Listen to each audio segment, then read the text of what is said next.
안녕하십니까 이리오 리서치입니다. 오늘 우혜연 연구는 아주 똘똘해 보입니다. 지금 안경 쓰고 네. 아주 감사합니다. 뭐가 죄송해. 좋은 뜻으로 감사합니다. 아니 어제 라가나도 연설하는 거 사람들 많이 봤잖아요. 네. 오늘 그 얘기를 할 거고 어제 미국 CPI도 나왔고 네. 정작 국내 시장도 오늘 난리죠. 지금 어제부터. 네, 어제 오늘 난리 이주열 났습니다. 총재님께서 아주 가계부채를 잡으시려는 의지인지 아주 굉장히 강력한 발언들을 하셔가지고 단기 시장이 굉장히 움직이는 상황인데 누가 보면 제가 영어 알아듣는 줄 아실 텐데 이게 나이가 드니까 새벽에 일어나가지고 이거저거 봐요. 근데 이제 어제 라가나도 얘기를 많이 했지만 오늘 모임 밑에 제가 급하게 우영 연구한테 국내 채권 시장 어제부터 움직임 얘기 드렸는데 그 이주열 총재님께서 뭐 한국은행 무슨 어떤 행사 71주년 거기서 너무 호기시하게 발언하셔가지고 맞아요. 뭐 아까 저기 최근에 이코노미스트라는 얘기도 얘기했는데 이거 금리 올리겠다는 얘기로 거의 받아들이는 것 같은데 지금 시장에서는 반영하고 그러니까 있습니다. 이 어제 라가나도 그렇고 전 세계적으로 금리 좀 통화 완화적으로 다 더비시하게 얘기하는데 우리는 굉장히 호기시하게 지금 발언이 나와서 그러게요. 오늘 단기물 어땠죠? 단기물이 어제 12bp 올라서 끝났고요. 어제도 이제 많이 올랐지. 네, 오늘은 아침에 이제 장중 제가 본 최고치가 1.3을 뚫었더라고요. 그 3년물 그 벤치마크 기준으로 봤을 때. 그러니까 아까 최근 이코노미스트도 얘기했던 건데 사실 CPI가 미국도 5% 생각보다 뭐 높다 그러는데 사실 내시간 5.2, 5.3도 나올 수 있다 봤거든 나는. 왜냐면 PPI가 많이 올라왔었으니까. 네. 근데 이제 다들 어느 정도 이제 축을 전략 고민은 내심은 하고 있는데 말들은 더 완화적으로 하고 있는 느낌? 네, 그러니까 그런 것 같아요. 그러니까 저 차장님하고도 얘기를 항상 하는 게 뭐 그냥 얘기를 하는 거니까 연준에서 이미 QT 막 얘기하고 벌써 하고 있는 거 아니야? 근데 시장에다가는 그냥 안 하고 있다고 얘기하는데 뭐 이미 뭔가 막 이렇게 그러니까 네, 그런 느낌처럼 아무튼 이제 이 약간 뭐라 하죠? 그 연착륙 느낌처럼 뭔가 정책적인 뭔가 충격을 덜 주기 위한 조치들을 하고 있는 게 아니냐라는 얘기를 했어요. 웃긴 얘기로 글로벌 트렌드가 이러는데 참 우리나라는 다르게 가는 것 같아요. 그러니까 가계부채랑 부동산 가격에 대한 약간 가계부채가 너무 민심이랄까 이런 것들 굉장히 그러니까. 좀 의식을 많이 하는 것 같아요. 가계부채 데이터를. 그리고 두 가지 같아요. 지금 채권 담당자니까 무슨 말하냐면 이거 이러다 부동산 칠까봐 엄청 걱정하는 것 같고 이거 지금 엄청 걱정하는 것 같아요. 선거 앞두고서 야 이래도 안 되면 나 뭔가 하나거든. 한국은행에서 금리 올려가지고 너희들 대출 가계부채 줄여. 근데 그런 얘기도 있었어요. 그러니까 뭐 여당이든 뭐 정부 입장에서는 만약 금리를 인상하게 되면은 또 다른 뭔가 리스크가 나올 수 있잖아요. 가계부채에 대한 뭔가 부담이라든지. 근데 지금 가계부채가 너무 늘어났잖아. 그러니까 이게 그러니까 부동산 잡는 게 우선일지 아니면은 이제 사람들, 그러니까 가게들이나 이런 사람들 지금 몇 프로죠? 지금 거의 10%대 12%라고 어제 거의 나왔다고. 더 넘어갔을 거예요. 12, 13인가 그러니까 이것도 10% 미만 낮춰야 될 거 아니에요. 정부의 그러니까 부동산도 잡아야 되고 가계부채 증가도 잡아야 되고. 아니 이제 놔뒀다가는 이거 내년 선거 때 이거 만약에 이러고 있다가 한번 혹시 나중에 뭐 자산 가격 조정이나 좀 있다가는 이거 굉장히 심각하게 보는 거지 내부적으로는. 그렇지 않을까? 난 그렇지 않고서는 도저히 우리 이주열 총재님께서 저렇게 과단성 있게 강하게 발언을 하실 분이 아닌데 이거 우리끼리만 재밌는 건가? 이거 되게 사람들 그런 얘기 많이 하죠. 채권 하시는 분들. 너무 호기시 이제 어제부터 너무 호기시하게 다들 말씀하시다 보니까 딴 분처럼 막 이게 막 이렇게 나오니까 이거 뭐지 하고 있는 거지. 그러니까 지금 나는 아침에 다들 뭐 그러니까 이럴 것 같아. 아침에 뭐 미국 CPI가 낮고 미국 교체금리 10년이 1.44 왔으니까 아침에 성장 좀 치고 간다 뭐 이런 논리 할 것 같은데 이게 지금 보는 시각이 어디냐에 따라 이렇게 다른 것 같아. 아침에 사실 이 얘기를 많이 하고 있잖아요 지금. 그러니까 이 방송 들으시는 분들은 이거 뭐 국내 상황과 미국 상황은 너무 다른 것 같아요. 네, 지금 너무 이것부터 인식하셔야 돼요 지금. 그래서 뭐 제가 뭐 저희들이 알겠으니까 더 똑똑하신 분들이 한국에 계신데 뭔가 가계부채 못 놔두게. 나는 그거보다 사실 우영연구원 그때 저번에 기억나요?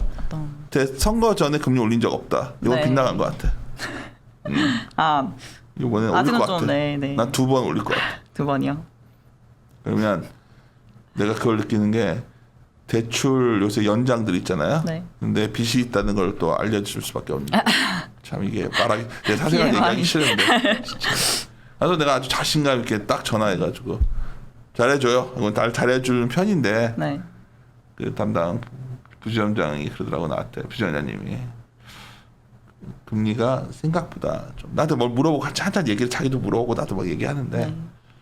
비슷한 얘기를 하더라고. 오랫동안 이거 네. 일을 하시던 분인데 뭐야 뭐 전무님한테는 뭐 그래도 신용 좋으시니까 이렇게 했는데 의외로 금리들 요새 연장할 때들 많이 올리나 보더라고. 네, 요즘 가상금리 많이 올리더라고. 올리고 그래서 깜짝 놀랐어. 신용대출 금리가 들고서. 네, 네 맞아요. 맞냐? 네.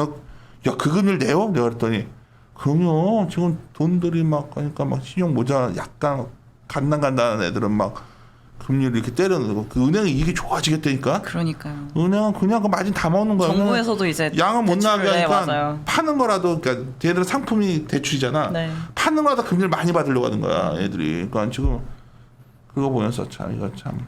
그래서 어제도 이제 한두 차례 금리 인상을 하는 게 그렇게 뭐 긴축이 아니라 2번 올려도 완화적이다라고 말을 내가 하셨어요. 2번 한다는 거야. 그러니까 2번을 얘기해 버렸잖아. 네, 한두 차례. 네. 한두 차례가 2번이지 이 사람아. 한두 차례가 한 번이냐? 너도 한두 차례 항상.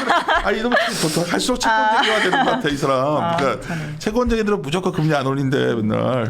자. 근데 약간 이런 거 아닐까? 약간 한두 차례 올린다 이렇게 얘기만 해서 금리를 올려놓고 금리 인상 안 할 수도 있지 않을까요? 아, 참. 금리 인상 내년. 고맙시다. 이 채권쟁이들과의 논쟁은 이제 끝나잖아.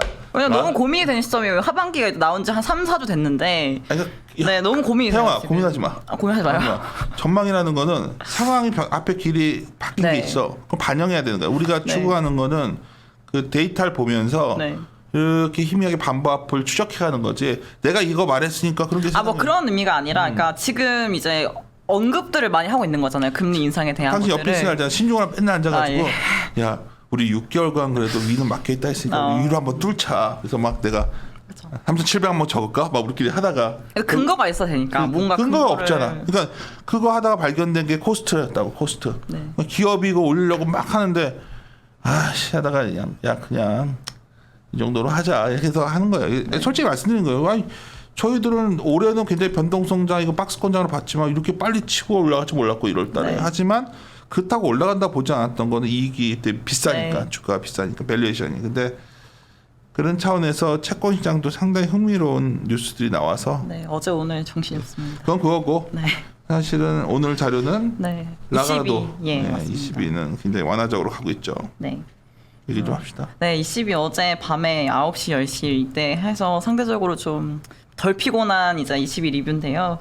내용 보시면은 정책적인 측면에선 변화가 없었습니다. 금리도 동결을 했고요. 자산 매입 같은 경우도 기존의 APP 그리고 PPP 이 두 가지 매입 모두 기존 그대로 유지하겠다라고 말을 했고요. 다만 이제 조금 저는 주의 깊게 본 것은 다음 분기에도 PPP를 통해서 올해 초보다 빠르게 빠른 속도로 자산 매입에 나설 거다라는 언급을 했습니다. 이번 회의에서도. 여기에 더해서 두 가지 이유가 좀 더 더해져가지고 3분기에도 좀 강하게 매입을 하겠구나라는 판단을 했는데요.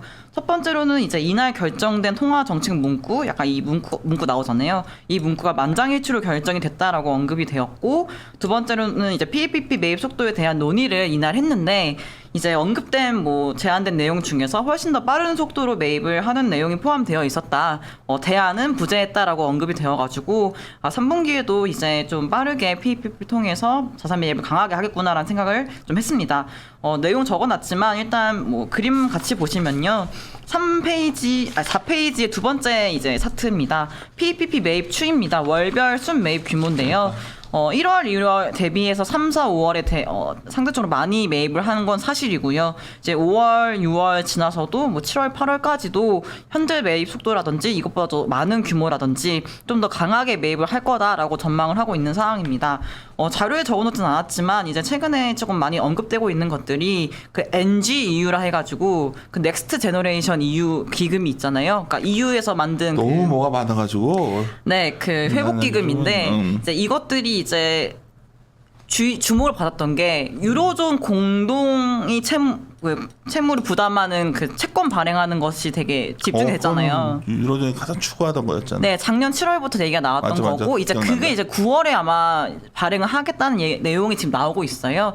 그래서 아마도 이제 그 전까지 이제 조금 이제 ECB가 조금 이러한 금융시장의 이 변동성을 잡아줄 거다 생각을 하고 있고 9월부터는 이러한 것들이 또 발행이 되면은 여기도 오히려 약간 또 재정 쪽으로 가는 거네. 또 새로운 뭔가 또 국면을 맞이하는 거기 때문에 그 전까지는 조금 ECB가 금융시장의 안정을 조금 동호하지 않겠냐는 전망을 하고 있는 상황이고요. 그래서 아무튼 3분기는 이제 PEPP를 통해서 안정적으로 자산을 매입할 거다라 전망을 하고 있습니다. 그리고 라가르드 총재가 이제 기자회견에서 얘기를 이제 많이 했는데 그 중에 하나가 이제 코로나19 팬데믹 기간 동안 이제 우호적인 금융 여건을 유지하는 것은 중요하다. 왜냐하면 불확실성을 축소를 해주고 그다음에 신뢰도를 강화를 해가지고 경제를 지원하는 데 중요하다라 말을 했고요. 그럼으로써 이제 좀 더 ECB는 완화적인 통화 정책을 유지할 거다라는 거를 시사에 따라 판단할 수 있을 것 같고요.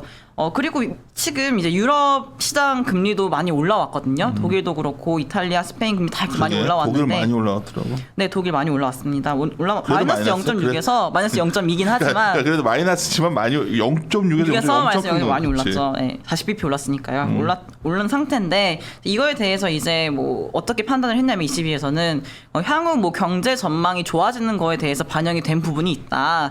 다만 이제 지금 이제 코로나19 팬데믹 상황에서 이러한 금리 상승이 지속된다면은 장기적으로 뭔가 전반적인 금융 환경이 긴축으로 해석이 될 수 있기 때문에 사실 이런 것들은 지금은 사실 적절하지 않다고 보고 있어서 ECB는 완화적인 통화 정책을 좀 더 펴야 된다 생각을 하고 있고 긴축을 논하기에는 시기상조이며 아직은 이르다라고 언급을 했습니다. 자료 제목이 premature and too early잖아요. 그러니까 이거가 조금 중요했다 판단을 해서 넣어놓은 거고요. 그래서 아무튼 ECB는 조금 완화적인 통화 정책인 것을 한 번 더 강조를 하고 유지할 거다라고 조금 시사를 했다라 보시면 될 것 같습니다.